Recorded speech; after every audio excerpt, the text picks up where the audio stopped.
After today's shocking GDP numbers, the US is officially one bad quarter away from a recession. Extreme inflation, a terrible stock market, and a looming conflict in Europe has everyone on edge. Given the dramatic turn of events, many are wondering what is going on with the housing market. While stocks like Zoom have fallen over 82%, homes have done the opposite, sparking fears of a new painful housing bubble. To make matters worse, rates have risen to over 5%, and now the average home buyer is wondering if they'll ever be able to afford a home. The median home price in America stands at nearly $400,000, with the average mortgage payment approaching $2,300 a month. In today's video, we look to new evidence that suggests a massive crash is coming in the near future. We begin with a look back in history. Obviously, people need to live somewhere, and for most that means one of three things. You either rent, you own, or you live with relatives, in most cases your parents. Throughout American history, there have been many time periods where owning a home was actually cheaper than renting. This can be visualized by looking at this graph of the rent index in the United States. Now, the reason I bring this up is unclear right now, but you'll see in just a moment where I'm going with this. You see, since 1950, rents in America have gone only in one direction. Despite experiencing 11 recessions in this time period, never once did rents budge. The only time they came close was in 2009, where they fell flat for about 2 years. I say this to prove that rents are essentially set in stone. No matter the financial conditions, they almost never budge. Your landlord would likely never have to lower his rate. The only time they did was during the Great Depression.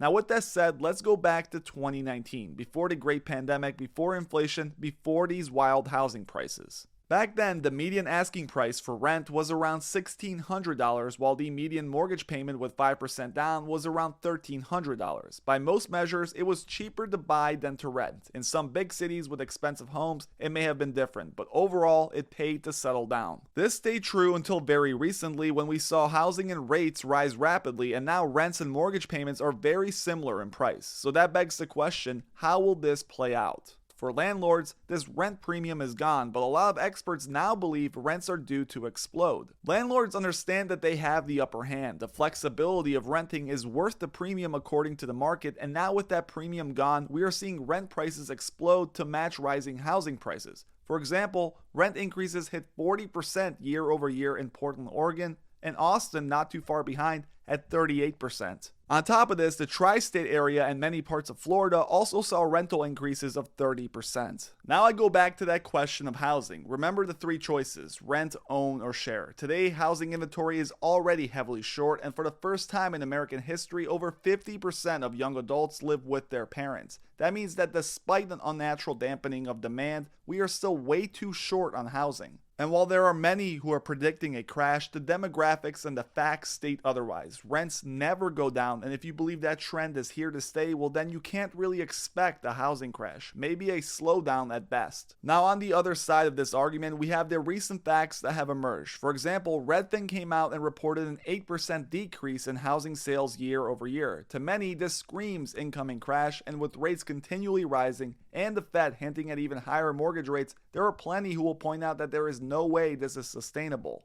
But unfortunately, I don't agree. The only thing you really have to look at to understand housing prices is this chart, the number of listings in the US. As long as this is below the 2019 pre-COVID levels, we will not get much relief. At the end of the day, the market is simple: supply versus demand. And with half of millennials living at home with parents and the fact that they are the largest generation in American history, there is plenty of demand lined up out the door for miles and miles. And there are very few houses on the market. This leads to bidding wars and sky-high appreciation. Builders are not keeping up either. Just look at this report by the Census Bureau. Despite rapid increases in demand, the number of residential units being completed has stayed relatively flat. And even if we look at the increased levels of permits and starts, it's not enough to cover the spread in supply. We would need years to catch up on this. If we look at home ownership numbers, we are moving in the right direction, but it's nowhere near the bubble levels of 2007. For housing to go down, we need speculation in the market, pure greed.